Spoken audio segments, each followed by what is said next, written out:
पाकिस्तान ने अफगानिस्तान पर एक बहुत बड़ा हवाई हमला किया है, जिसमें पाकिस्तान ने 7 मुख्तलिफ मकामात को निशाना बनाया।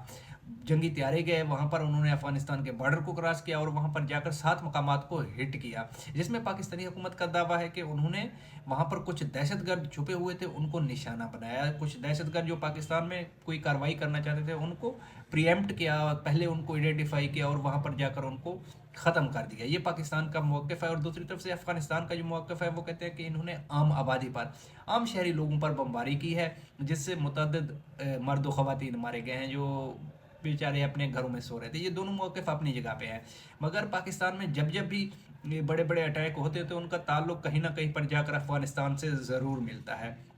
तो एक तो जो है ना, दो विंडो ओपन करने चाहिए। एक विंडो वो होता है जो जिस तरह से पाकिस्तान ने किया है, एयर स्ट्राइक करने चाहिए और उनको ज़रूर प्रेशर में लाना चाहिए अगर उनकी तरफ से कोई इस किस्म का हमला होता है पाकिस्तान पर, जो होते भी रहे हैं पाकिस्तान के मुख्तलिफ इलाकों में। जिस तरह रिसेंटली इस्लामाबाद में भी ये खुद कुछ धमाका हुआ था, जिसमें काफ़ी ज़्यादा कीमती जानों का नुकसान हुआ। और जो अफ़गानिस्तान की तरफ से भी हमले किए जाते हैं, उनमें जो निशाने पर होते हैं वो आम लोग होते हैं या फिर सिक्योरिटी इदारे होते हैं। सिक्योरिटी इदारे कम और आम लोग ज़्यादा होते हैं जब भी इस तरह के खुदकुश हमले होते हैं या फिर इस तरह के जो ना हमले होते हैं पाकिस्तान में।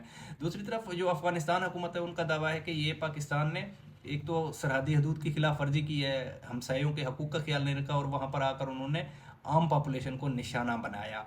तो पाकिस्तान को कुछ जहाँ पर इस तरह सख्ती से निमटना चाहिए, वहाँ पर जो पाकिस्तान को अपने हदाफ हैं वो भी अचीव करने चाहिए, तो साथ में डायलॉग को भी कंटिन्यू रखना चाहिए, क्योंकि कभी भी आप अफ़गानिस्तान को डंडे की बुनियाद पर फतह नहीं कर सकते। ये अफ़गानिस्तान की तारीख हमें बताती है। आप देख लें, रशिया जैसे स्टेट को भी उसने घुटने टेकने पर मजबूर कर दिया। अमेरिका 20 साल तक वहाँ पे लड़ता रहा बेचारा, तो वो भी आखिर में वहाँ से थक हार कर चला गया वापस।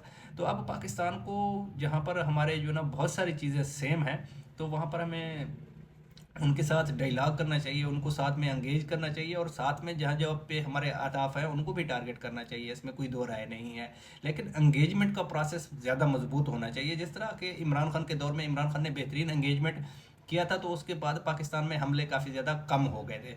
तो इस तरह एंगेजमेंट की भी ज़रूरत है हमलों के साथ साथ। जहाँ पर हम आइडेंटिफाई करते हैं वहाँ से कोई तखरीबकारी हो रही है तो उसको रोकना चाहिए, पहले रोकना चाहिए, क्योंकि पाकिस्तान में भी, जिस तरह मैं बता रहा हूँ, अफगानिस्तान का एक दावा है कि आम लोग मारे गए हैं, तो पाकिस्तान में भी जो भी हमले होते तो उनकी जद में ज़्यादातर आम लोग ही आते हैं और वहाँ पे सिक्योरिटी इदारों के लोग भी आते हैं। लेकिन वहाँ पे ज़ाहिर सी बात है, अगर किसी दहशतगर्द को निशाना बनाया गया है, तो अब जहाज़ से बमबारी हुई है, तो आम लोग ज़ाहिर सी बात है उसकी जद में आएंगे।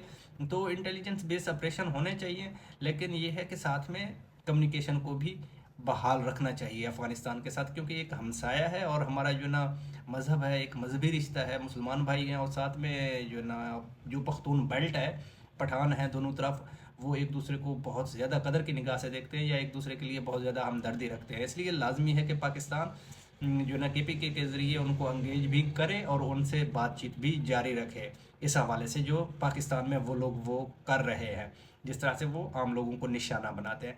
और आप अपनी राय ज़रूर दीजिएगा, पाकिस्तान ने ये जो कुछ किया है, आप क्या समझते हैं? इससे पाकिस्तान के मसाइल कम होंगे? पाकिस्तान में जो दहशतगर्दी के एक लहर है इस वक्त, वो कम होगा या इसमें इजाफा होगा? मुझे आपके कमेंट का ज़रूर इंतज़ार रहेगा। अपने इस छोटे से चैनल को सब्सक्राइब करें, अपने दुआओं में याद रखें। इस वक्त मुझे इजाज़त दीजिए। थैंक यू, अल्लाह हाफिज़।